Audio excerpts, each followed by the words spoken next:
Olá, bom dia, boa tarde, boa noite. Tudo bem com você, meu irmão, minha irmã? Eu espero sinceramente que você esteja bem e que as bênçãos do nosso Deus estejam sobre a sua casa, sobre a sua vida. Amados e queridos irmãos, neste momento nós iremos falar sobre uma passagem muito importante das Escrituras. A passagem que se encontra em Juízes capítulo 6, versículo 13. Vamos falar do nosso irmão Gideão. O título da mensagem é Vá nessa tua força. Leamos então a palavra de Deus em Juízes 6,13. Mas Gideão lhe respondeu: Ai, Senhor meu, se o Senhor é conosco, porque tudo isso nos sobreveio? E que é feito de todas as suas maravilhas que os nossos pais nos contaram, dizendo: Não nos fez o Senhor subir do Egito? Porém agora o Senhor nos desamparou e nos deu nas mãos dos midianitas. Amados irmãos, quando vamos contar uma história bíblica, falando dos grandes feitos dos heróis da Bíblia, Moisés, Josué, Daniel, Esther, Débora e Jael e assim por diante, podemos pensar, Deus era mais poderoso naquele tempo, muito mais emocionante naquela época. Então, a Bíblia nos diz que, de uma outra forma, porque muitas vezes quando temos vitórias, quando temos muitas glórias do Senhor na nossa vida, a tribulação vem e nós nos esquecemos. Vamos ver o que Gideão falou ao anjo no mesmo capítulo 6, versículo 12, um versículo anterior. Então a Bíblia nos diz o seguinte, que quando o anjo do Senhor apareceu diante de Gideão, ele disse: O Senhor é contigo, homem valoroso. Surpreendentemente, irmãos, Gideão começou a questioná-lo. Sim, ora, se o Senhor é conosco, como é que tudo isso nos aconteceu? Onde estão todas as maravilhas que os nossos antepassados nos contaram quando disseram: Não nos fez o Senhor subir do Egito? Porém agora o Senhor nos desamparou e nos deu nas mãos dos midianitas. Amados, Gideão lembrou das bênçãos, mas não lembrou dos deveres da nação de Israel. Deus poderia ter repreendido Gideão. Afinal, Gideão estava olhando só uma parte da história. Os israelitas estavam naquela situação por causa da desobediência.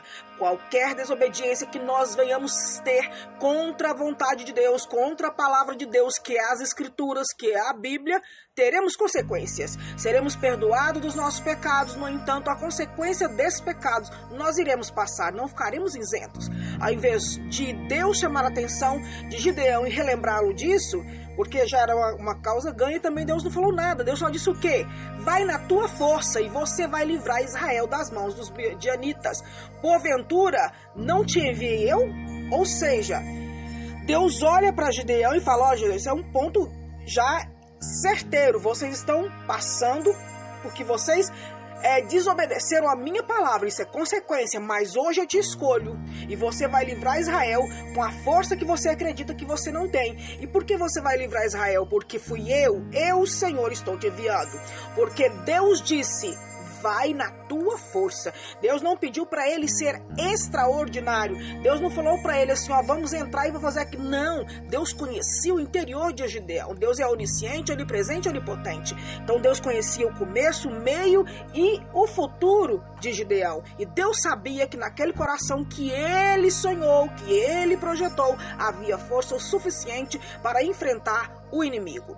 Apesar de toda a situação, amados, preocupante de Israel, nação a qual Gideão pertencia, mesmo escondido lá no lagar, onde poderia ter sido considerado por muitos homens como um covarde, porque ele também pensava assim, Deus não via dessa maneira. Deus não pensava assim, porque, repito, Deus é onipresente, conhece o nosso meio, nosso começo, nosso meio e nosso fim. Ele sabe do que nós somos capazes, porque ele nos projetou para isso. Apesar de Gideão estar escondido, com medo de ser apanhado pelo inimigo, ele saiu para preparar o trigo no lagar. Cadê o resto da nação? Nós vamos focar em Gideão. Ele teve a ousadia de sair para preparar o trigo. Isso é coragem. Só que ele não se enxergava como um homem corajoso. Ele não se enxergava como um homem de luta. Ele se enxergava como um covarde. Ele se sentia um covarde. Por isso que muitas vezes, irmãos, nós não devemos dar crédito aos nossos sentimentos, e sim ao que Deus disser para nós. Os nossos sentimentos, quando nós estamos passando por momentos de tribulações e angústia, eles turvam a nossa mente. Eles fazem com que nós filtremos tudo pelo problema e não por aquilo que Deus disse. Por isso que Deus nem comentou o que Gideão disse. Ele falou assim: mas Gideão, você levanta daí, sai desse lugar e vai na tua força, porque eu estou te enviando e você vai vencer. Então, Gideão acreditou na palavra do Senhor. Ele fez um teste. Por que ele fez o teste com o Senhor? Porque ele não confiava nele. Peraí, se Deus é comigo, vai cair a terra inteira vai ser molhada de orvalho, menos um paninho. Foi porque Gideão duvidava de Deus? Não, porque Gideão duvidava dele mesmo. Eu sou um covarde, a nação tá todo mundo aqui, eu sou um benjamita, sou da tribo de Benjamim. Então a tribo de Benjamim com sentimento de muito autopiedade, de muito autocomiseração, com a autoestima muito baixa. Então ele fez os testes, não foi para provar quem era Deus, foi para provar que realmente Deus tinha falado com ele, uma pessoa tão insignificante. Amados, que nós viemos aprender nessa história, ninguém é insignificante perante o Senhor. O Senhor nos fez na medida correta para que nós venhamos cumprir o nosso propósito. Muitas vezes temos que ser aparado as arestas, né, no processo, para que nós possamos completar esse propósito na sua plenitude. Mas lembre-se, é o Senhor que te envia, ok? Nós vemos aqui que ter uma estratégia para lidar em tempos difíceis não é um sinal de covardia. Quando Deus disse a Abraão: use sua força, a coragem que está dentro de você, porque eu vou te ajudar, Gideão sabia o quão pequeno ele era nessa situação tão terrível. E Deus estava ciente do que ele sentia, porque para Deus, repito, não há nada oculto.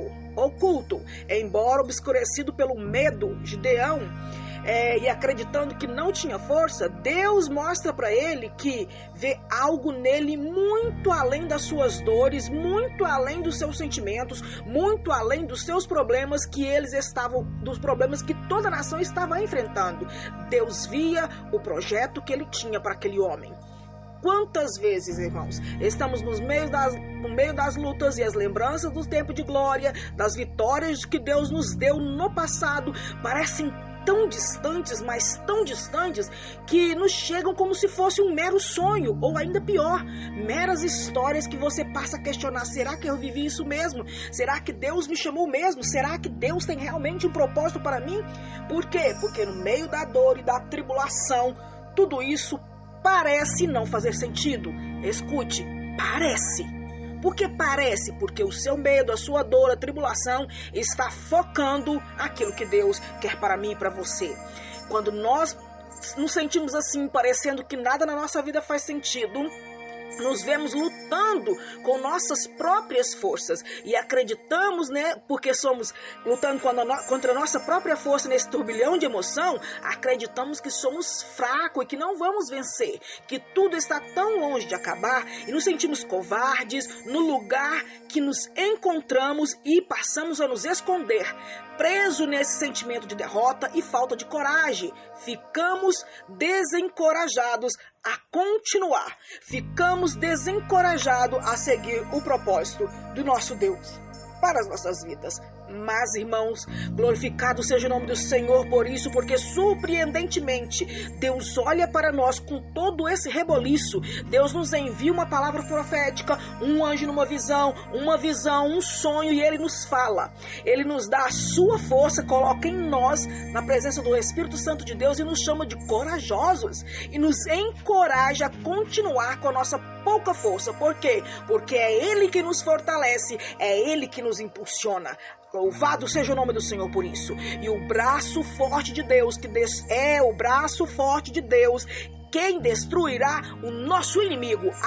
A guerra, irmãos, já está ganha. A batalha é pouca coisa. Ah, pastora, mas está doendo demais. Quando eu digo pouca coisa, irmão, não é no sentido de que seja pouca.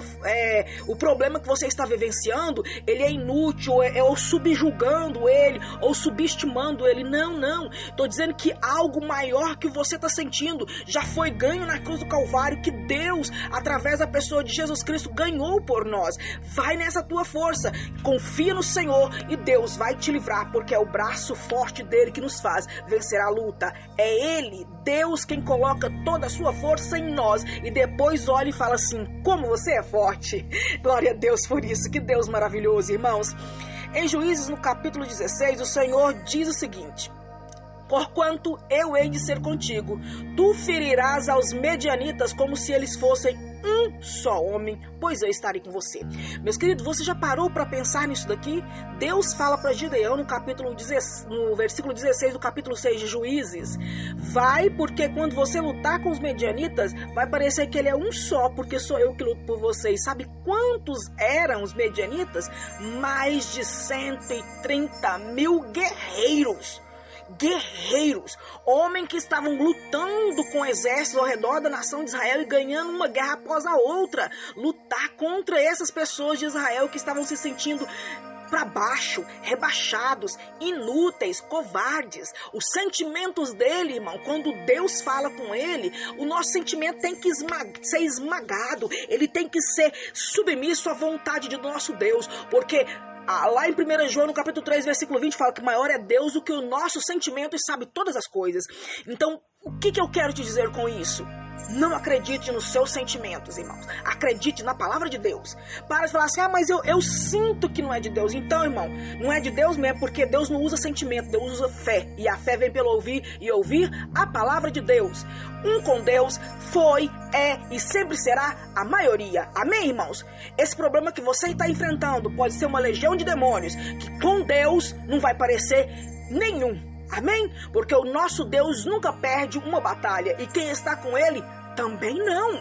Amados e amadas, se nós estamos passando por momentos difíceis hoje você está passando por esse momento difícil, você acha que você não tem forças, você acha que essas vitórias que você teve no passado ou que você ouviu não estão ajudando no meio da sua luta neste momento?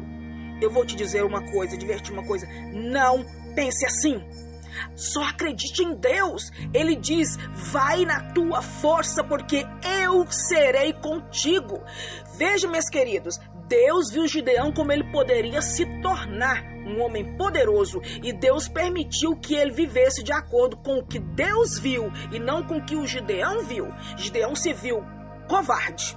Gideão para todo mundo era covarde. Gideão tinha a sua autoestima baixa, mas Deus fez com que Gideão vivesse de acordo com o que Deus viu.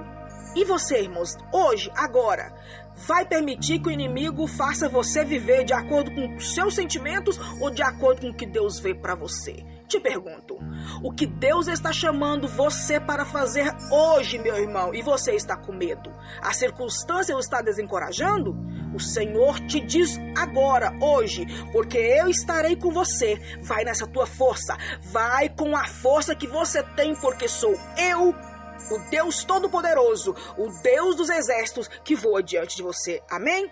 Oremos. Senhor, peço-te que nos permitas focar no que realmente é importante, que seria continuar com o objetivo de conquistar o prêmio chamado celestial, a vitória em ti. Muitas vezes nós temos um olhar totalmente voltado para as dificuldades dessa vida e esquecemos sobre o seu olhar sobre nós, o seu objetivo para nós, que é continuar em seus passos, que é continuar cumprindo o propósito para o qual o Senhor nos fez. A nossa recompensa, Senhor, não está neste mundo, mas no mundo vindouro, e que enquanto estivermos aqui, Senhor, seja nosso refúgio, seja a nossa retaguarda, e que o Senhor venha nos guardar na sombra do teu esconderijo. É o que nós te pedimos e te agradecemos em nome de Jesus. Amém, irmãos?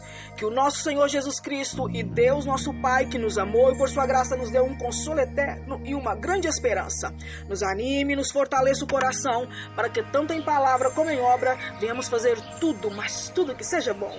Que Deus te abençoe.